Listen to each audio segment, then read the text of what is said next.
Buongiorno e ben ritrovati con l'informazione flash di New Sicilia, i principali titoli della mattina. Apriamo con la politica regionale. Cateno De Luca accoglie l'appello di Raffaele Lombardo per costruire un fronte comune tra autonomisti, centristi, civici e meridionalisti. Il leader di Sud Chiama Nord si dice disponibile al confronto, ma pone 3 condizioni: rinnovamento della classe dirigente, autonomia dalle segreterie nazionali e libertà di dialogare sia con il centrodestra che con il centrosinistra.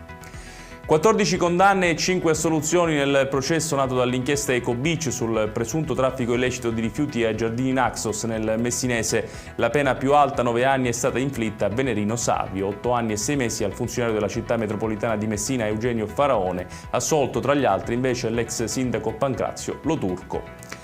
A Bagheria, nel Palermitano, un 19enne già noto alle forze dell'ordine è finito al centro di un'indagine dopo aver pubblicato sui social video nei quali avrebbe mostrato pistole ed esploso colpi verso il mare contro alcuni cartelli stradali. I carabinieri ipotizzano che le minacce diffuse online possano essere collegate a una contesa per il controllo delle attività illecite, in particolare dello spaccio.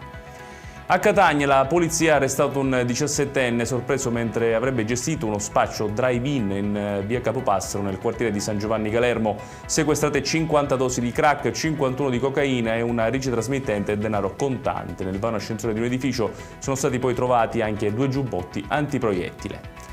Tragico epilogo infine ad Aidone, nell'Ennese, per la scomparsa di Santi Calcagno, 47 anni, conosciuto da tutti come Sandrino. Il corpo è stato ritrovato infatti in una zona impervia di Contrada Baccarato dopo le ricerche condotte da carabinieri, polizia, protezione civile e volontari. Sono in corso gli accertamenti per chiarire le cause e le circostanze che hanno portato alla morte. Ed è tutto per questa edizione. Tutti i dettagli su queste notizie li trovate come sempre sul nostro sito www.newsicilia.it.